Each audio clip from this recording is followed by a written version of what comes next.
thought that that was what it was. But I had common sense to know, hold up, I might have didn't fit in the category of everybody else, because I did have my dad in the household, I did have my mother, and I did see some forms of what being a man and masculinity was about. Not that my dad was perfect in all of showing me those ways, but he did show me God me in some right ways. So I did run off with some good stuff. Now, did I use that stuff? I just think the westernized culture and society had overwhelmed me with other stuff to like, I just stepped in the middle of that. I went my own separate way. My dad told me this is the way you gotta go, son. Mother said this is the way you gotta go, son. But I had went that way, because that way seemed like it was fun. And I couldn't get back. So masculinity had got lost for me. It's still, to this day, I may struggle with it. I don't know if a lot of other guys may struggle with it. I can say, oh, I know who I am, I'm a man, but masculinity is something totally different than being just a man. And, you know, it's just good. I'm sorry I got here late, but I had to go to work. I had to do my last day in intern, but it's amazing, man. That's how I seen it, the ripple effect on how it broke down.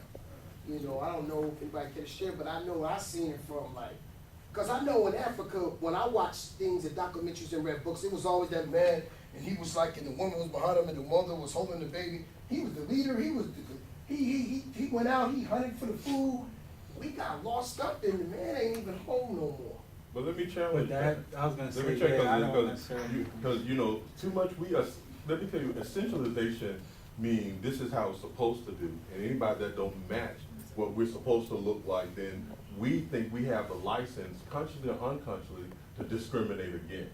We essentialize Africa as one place with one people. That there's a diversity of masculinity that even existed there. I would challenge you to look up Nzinga. She was a queen that led men into battle. And so how does that challenge this kind of essential notion that we have about what masculinity is in Africa? When they are a group of people, we always hear about Egypt, but we're going to talk about ancient Mali and stories of Mali and all of those things. They had different ideas, and different tribes had different ideas what masculinity particularly were. There are indigenous tribes that practice behavior that we would call homosexuality, that some of us would think would go against our masculine behavior. And all of those particular things. So I want to challenge you not to continue just to essentialize a time and a place and a period as if, because we do the same thing that white people or dominant society do to us. They essentialize us. Oh, you're different from the rest of them. You're so articulate. You're not like the rest of them. So when we talk about Africa that way, we're doing the same thing that we experience. So we got to think broadly beyond those things. Again, when I say culture and different generations have to define masculinity or femininity or androgyny, if you want to go that far, to the extent to what degree do we display behaviors that are both masculine and feminine in the culture that we live in? Because I do have feelings and I like to express them too. And I don't want to be called or demasculated because I say I love you, brother.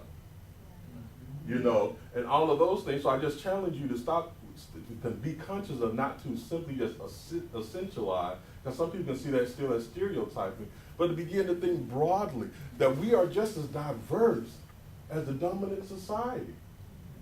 And just talking about going back to the motherland and going back to Africa, as if we came from, even though most of us whose foreparents came here as slaves came from West Africa, they came from all over Africa. And they represent a diversity of people. So you have to think about, not only did they have 6 weeks to learn the English language, they had to learn how to talk to each other. From different places and different languages and different cultures. So we have to begin to even accept in our own. That's why I like the word masculine. We are just as diverse as any other group. There is not just one black culture, but we have a black nation with a number of different cultures that exist in it. Thank you for touching on that. That was very, very, very good. I believe you got a point. So we're going to go with Adia, and then we're going to go to Louis, and then Shamar. I didn't raise my hand. No, but you raised it a while back. No, I don't remember. Okay. Then, Shamar. I thought Emmanuel had some.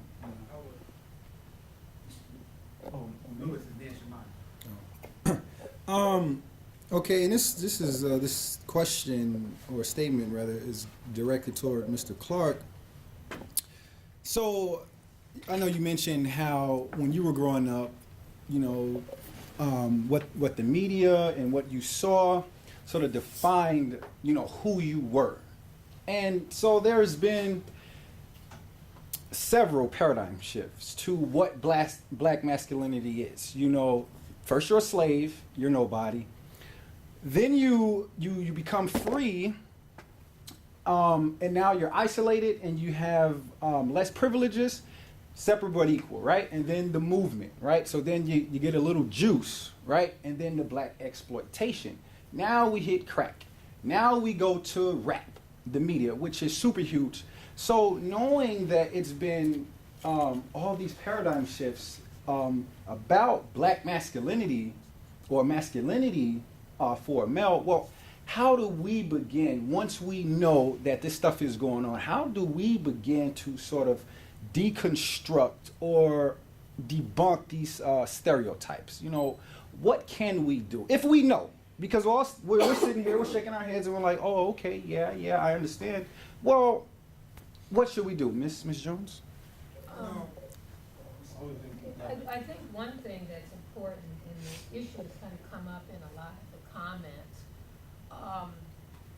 is addressing this issue of young women raising their children, whether they're sons or daughters. And an example of something that just happened to me somewhat recently